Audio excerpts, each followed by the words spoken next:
Tinapay mula sa langit.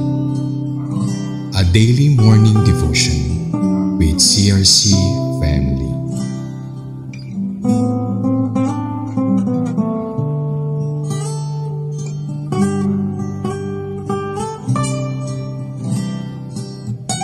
Mapagpalang umaga po mga kapatid.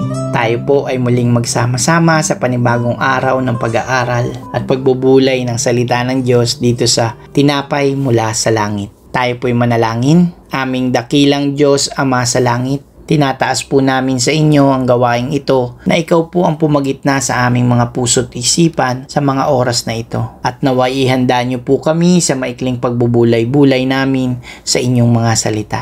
Gamitin ang bawat isa na patuloy ipamuhay ang inyong mga iniwang kataga sa Biblia. Maraming salamat po muli. Ito po ang aming samot dalangin sa pangalan ni Jesus. Amen. Ang title po ng ating devotion ngayong araw ay The Difficulty of the Battles Ahead, na matatagpuan po sa Deuteronomy 9:1-2. Atin pong basahin. Pakinggan ninyo, O Israel. Ngayong araw na ito, tatawid kayo ng Jordan upang sakupin ang mga bansang makapangyarihan kaysa sa inyo, at ang mga lungsod na napapaligiran ng matataas na pader. Malalaki at matataas ang mga taga roon, mga higante. Hindi kaila sa inyo ang kasabihang walang makakalupig sa angkan ng higante. Ang mensahe ng mga talatang ito ay tumutukoy sa mga hamong haharapin ng mga Israelita sa pagtupad ng layunin ng Diyos para sa kanila. Binibigyan din nito ang kahirapan ng laban sa kanilang harapan, na halos imposibleng malampasan gamit ang sariling lakas lamang. Sa kabila ng kanilang kahinaan kumpara sa kanilang mga kaaway,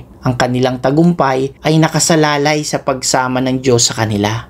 Ito ay nagpapaalala sa atin na magtiwala sa kapangyarihan ng Diyos kahit ano pa ang pagsubok. Ang sabi sa Exodus 14:14, ang Panginoon ang makikipaglaban para sa iyo. Kailangan mo lang magtiwala. Tandaan na ang Diyos ay tapat sa kanyang mga pangako. Ayon sa Numbers 23:19, hindi katulad ng tao ang Diyos na nagsisinungaling. Ano man ang kanyang sinabi, gagawin niya ito. Huwag umasa sa sariling kakayahan kundi sa Diyos. Ang verse ng Philippians 4:13 ay nagsabi na magagawa ko ang lahat ng bagay sa pamamagitan ni Kristo na nagbigay lakas sa akin.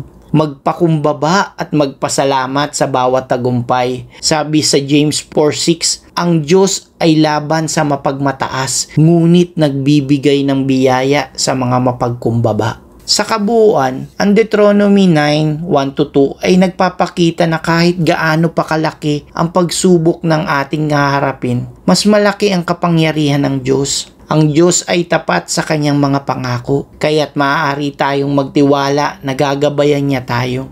Huwag tayong umasa sa sariling kakayahan. Sa halip, sa Diyos tayo magtiwala dahil siya ang nagbibigay ng tagumpay. At sa bawat tagumpay, manatili tayong mapagkumbaba at mapagpasalamat sa Diyos, sapagkat lahat ng tagumpay ay dahil sa kanyang grasya at kabutihan. Sige po, manalangin po tayong muli. Aming dakilang Diyos, Ama sa langit, maraming salamat po. Kami muli pong nagpapasalamat sa panibagong aral na aming natutunan mula sa inyong mga salita. Kami po ay lubos na nagtitiwala sa kamanghamanghang kapangyarihang taglay nyo na kung wala po kayo sa buhay namin, hindi po namin makakayanan ang lahat ng aming kaharapin. Kaya narito po kami sa inyong harapan na nagpapasakop at nagpapakumbaba dahil batid namin na kung wala po kayo, wala po ang lahat ng ito. Ito po ang aming samot dalangin sa pangalan ni Jesus. Amen. Maraming salamat po sa inyong pagsama sa ating devotion ngayong araw. Lagi po nating pagnilayan ang salita ng Diyos mula sa ating puso dahil lubos ang magiging kaunawaan natin dito. Muli po ninyo kaming samahan bukas sa pagninilay ng kanyang mga salita dito po sa programang Tinapay mula sa Langit. Malaya nyo din pong i-share ang video na ito upang kayo rin po ay maging mapagpala sa iba. Ako po si Brother Denver Borja from CRC Antipolo Daughter Church. God bless po sa ating lahat.